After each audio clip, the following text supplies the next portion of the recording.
Imagine a country developing a military to fight a specific enemy, and you have the Special Frontier Force. Let's go.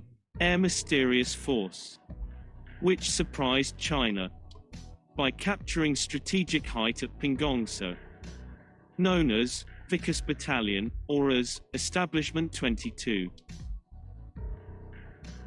This video is about the Indian unit, known as the Special Frontier Force. Brief history of Special Frontier Force. The Sino-Indian border conflict was a war between China and India that occurred in 1962 concerning a disputed Himalayan border, which was the main pretext for war, although other issues played a role.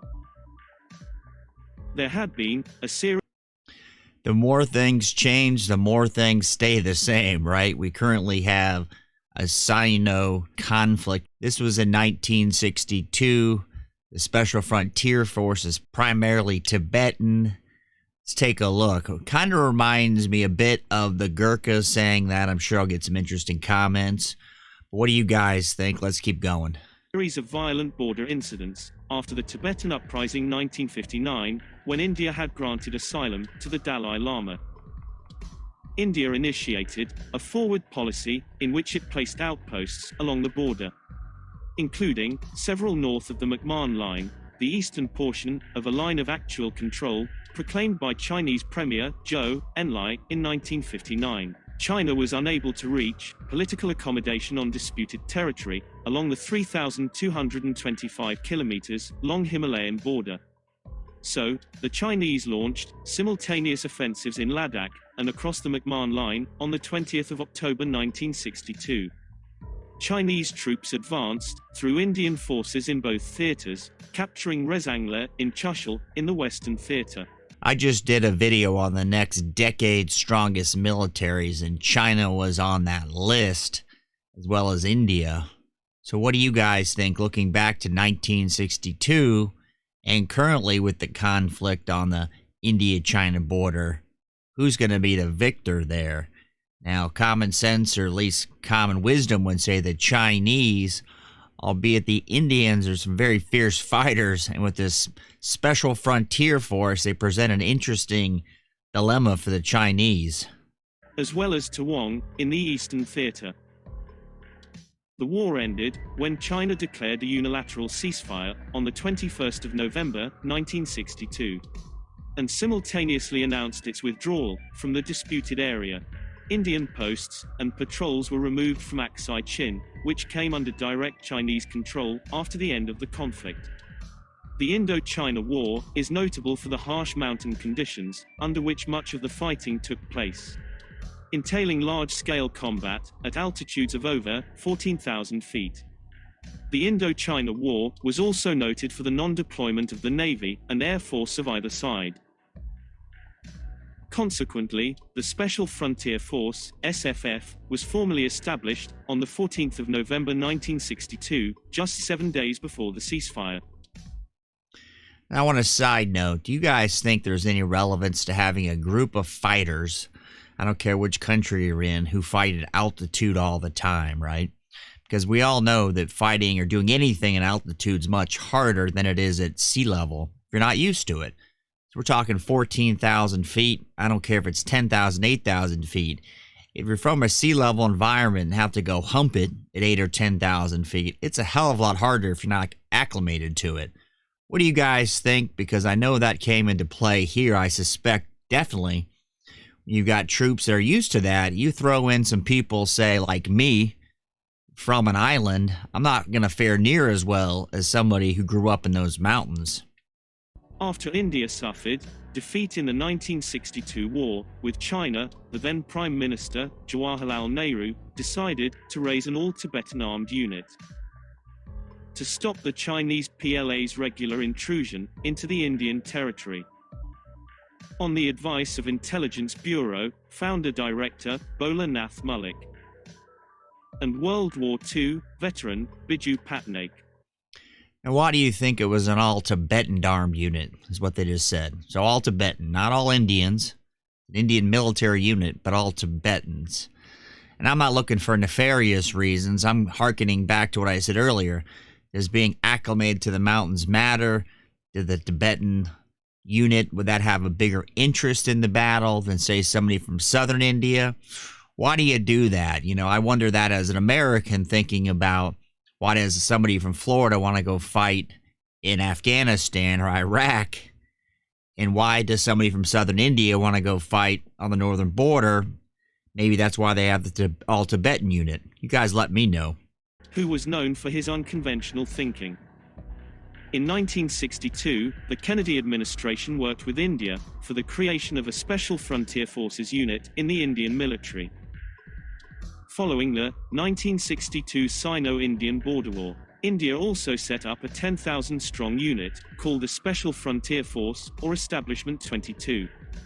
Composed of ethnic Tibetans and modeled on the U.S. Army's Green Berets. They were trained to operate deep behind Chinese lines in the Tibetan Autonomous Region. This unit still exists, although it remains unclear. Interestingly enough, they just showed John Kennedy, right? So President Kennedy. What else happened in 1962? John Kennedy was the big proponent of forming the SEALs. So you've got this Indian SF unit, we'll call it. You have the U.S. implementing the SEALs. Don't know if there's any correlation, just interesting timing. Whether it has preserved its elite status.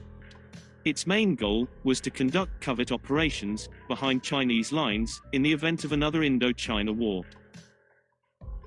By the late 1960s, the SFF was organized into 6 battalions for administrative purposes.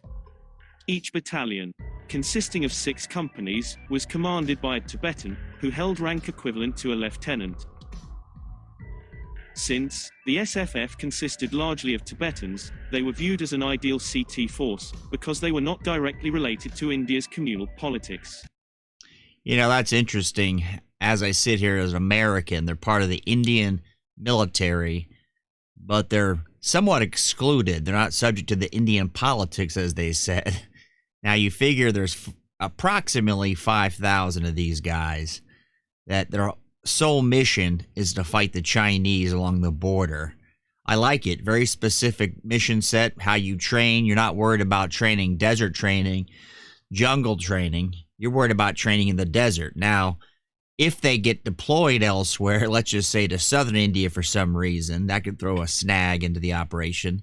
What do you guys think, and what do you guys know about this SF group? Among the Tibetan members of the SFF, 3 commando battalions were raised for deployment around India. One of these battalions is normally stationed on the Siachen Glacier with other Indian troops. The remaining SFF personnel were still trained for guerrilla operations along the Indo-China border.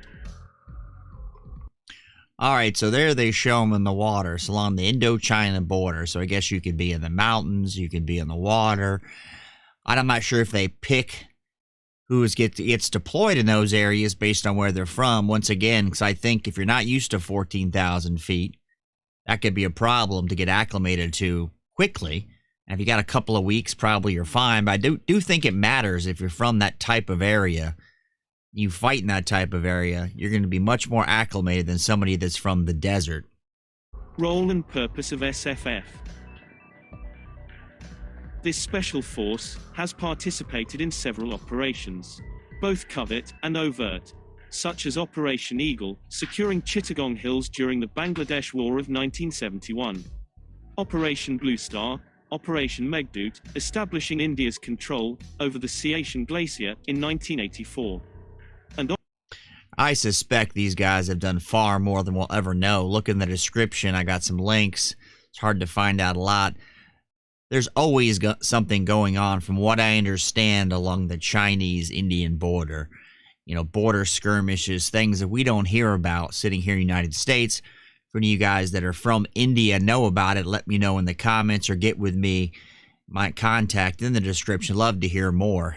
Operation Vijay, Kargil War, in 1999.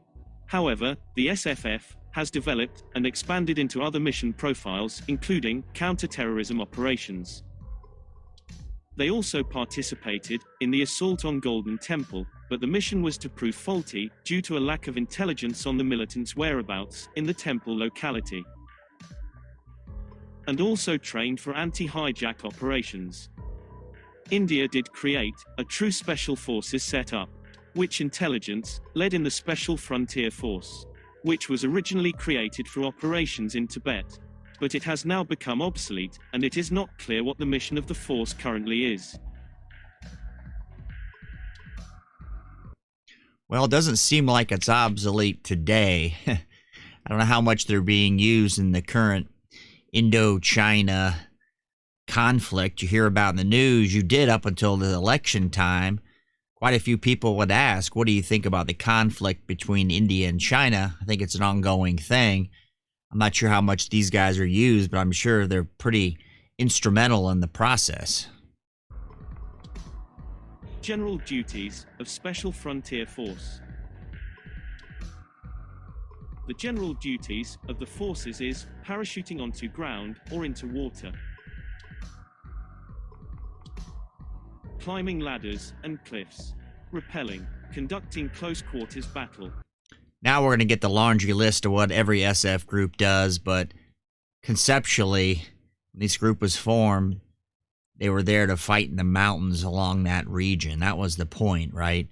I think all these other things are filler for the video. Let's keep going. And battle drills in varying types of terrain and climatic conditions day or night. More than 5,000 Tibetans were trained by the CIA and the Intelligence Bureau, naturally adapted to the extreme weather and geographical conditions of the Himalayas. The recent action along the LAC by the Tibetan warriors, extremely loyal to the Dalai Lama. This force not only rattled China, but shown that the bully can be defeated in its own old game. This mysterious force surprised China by capturing strategic height at Pingongsa. The social media is abuzz about the coveted Special Frontier Force, which outsmarted the PLA and managed to take control of strategic height on the southern bank of Pingongsa in. Well, if you've got a force that trains in the area, knows the area is quick moving, they're going to be far better than the PLA, right? Just by the sheer fact of that's where they train, that's what they do. I don't know if the Chinese have just got an organization that's made to fight along the border with India against this group, or border of, we'll call it mountain warfare operators. You guys know anything, let me know. In eastern Ladakh. The Special Frontier Force has developed formidable covert capabilities, and in future, we could see more action against those who are a threat to India. Those viewers who are familiar with the Special Frontier Force, please message me. I'd love to learn more. Look up here for the next video, and I'll see you there.